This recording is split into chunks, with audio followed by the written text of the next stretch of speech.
Here we'll talk about how to configure the objects in the bottom panel of ProsperVue to support export to CSV use cases. We'll talk about what fields to put in these objects to be sure when your users are exporting data in CSV that they're getting the data that they need for their purposes. So to talk this through, let's look at leads. In short, all the fields that show up here in the bottom panel will be exported to CSV.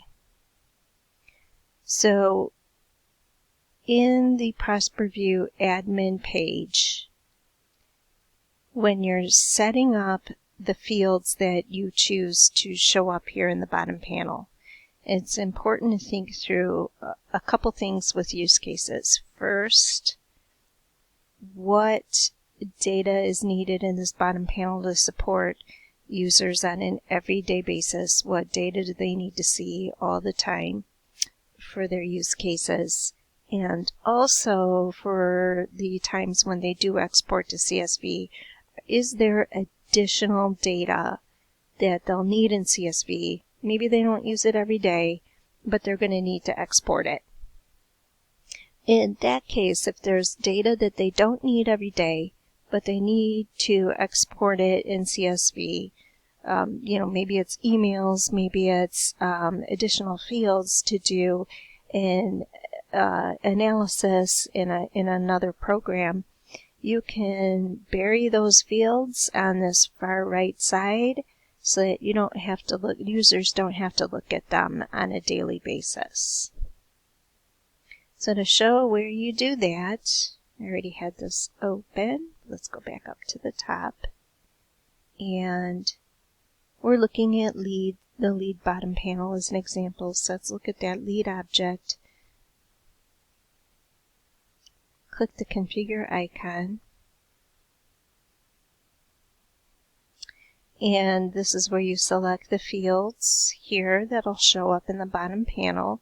The fields at the bottom of the list are the fields that are at the far right of the bottom panel. So it's very easy to configure these fields. And you can just move them by highlighting them and clicking the up and down arrow.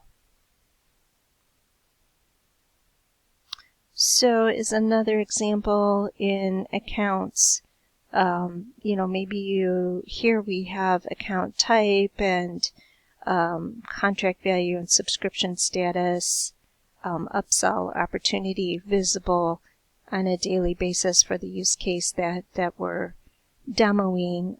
But maybe for your use, you don't need those fields on a daily basis, but you need to export them for analysis. You can change the order and just bury them over here on the far right side there. So let's look at, we'll close this panel, and to tie it all together, I will show export to CSV feature.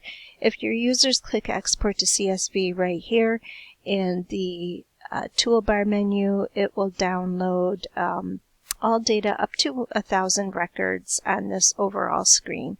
But I've already pre-selected a geofence right here in the Charlotte area. I'll click in that and let's export to CSV within that geofence. And you can see here, leads, it exports the same fields that showed up there in the bottom panel. So that shows how all those fields and functions all tie together. So to summarize, it's good to think through when you're configuring this bottom panel in this admin page to consider the various use cases, and you can choose the field so that the first field is on the far left, These fields at the top are the fields that your users will see on a daily basis. The fields on the far right will be hidden, but can be downloaded in a CSV file.